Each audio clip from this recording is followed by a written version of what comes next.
d'avoir, une action sur son mental parce que le mental, quand il est le maître à la maison eh bien, il est, petit diablotin, hein.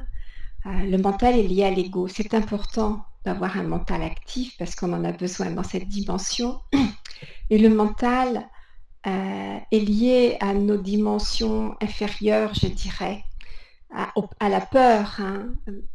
Je vous ai parlé la dernière fois de l'amygdale, hein. Dans notre cerveau, on a des espèces de 2 noix d'amandes, donc qui sont actives quand, il y a un danger qui se présente dans notre vie. Donc c'est important, hein, si on a un lion qui se présente, il y a quelque chose qui est pour nous tomber, sur la tête, c'est important qu'on puisse agir et réagir correctement.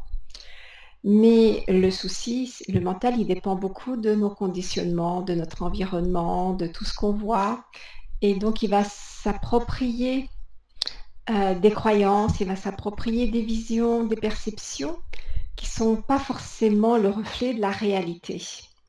Donc on va se construire un espèce de monde. Là, la vidéo, elle expliquait bien, hein, à travers les pensées que l'on peut avoir, parce qu'on est vraiment prisonnier de la matrice. La matrice, elle nous rend prisonniers justement par notre mental et les médias et tout ce système, de manipulation sait très bien comment agir. Nous sommes des animaux, hein, on a une part animale en nous et donc on est extrêmement facilement manipulable parce qu'on n'est pas beaucoup connecté à notre cœur pour la plupart, parce que la plupart des gens sont en survie. Il faut travailler pour amener de l'argent, pour pouvoir subvenir à ses besoins et quand ces besoins prioritaires, sont prioritaires dans notre vie, eh bien, il n'y a pas beaucoup d'espace pour le développement intérieur, pour le développement spirituel, pour, l'ouverture du cœur parce que l'énergie, elle est concentrée pour, l'essentiel, enfin, la survie.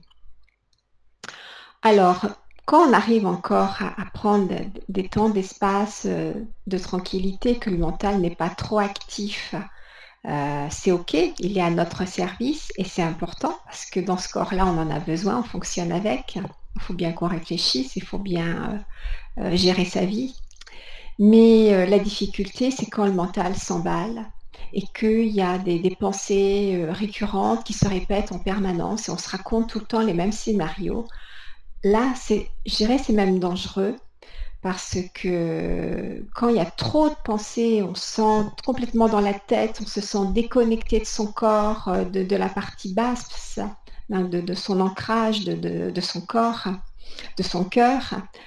C'est dangereux. Pourquoi c'est dangereux? Parce que donc ça appuie sur les boutons peur. C'est la peur en général quand il y a beaucoup de pensées comme ça, c'est que le mental s'agite, il peut y avoir des pressions, il peut y avoir un besoin de réagir à des situations d'urgence et puis il y a des fois tout un tas de conditionnements où on n'est jamais assez bien, il faut répondre à des espèces de critères qu'on s'est inventés soi-même.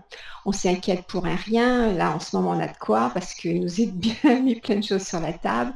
On s'en veut, on se juge. Vous voyez, toute cette espèce de fatras là, qui prend énormément d'espace, qui prend énormément d'énergie et si c'est trop fort, eh bien, le danger, c'est que ça crée des trous dans nos corps, subtils, dans notre aura et quand il y a des trous, donc il y a une fracture et ça crée des trous et quand il y a des trous, eh bien, ça ouvre la porte à des intrus, donc des parasites, à, toutes ces substances, dans l'invisible qui se nourrissent de nos émotions, et puis on en est, dépendant sans s'en rendre compte et ça entretient en continu et ça nous relie à des égrégores du même type. Des égrégores, donc c'est un amas de pensées, de peur par exemple, qui pensent la même chose, qui a la même peur. Et en ce moment, la peur de l'avenir, la peur, d'être à la rue, la peur, vous voyez?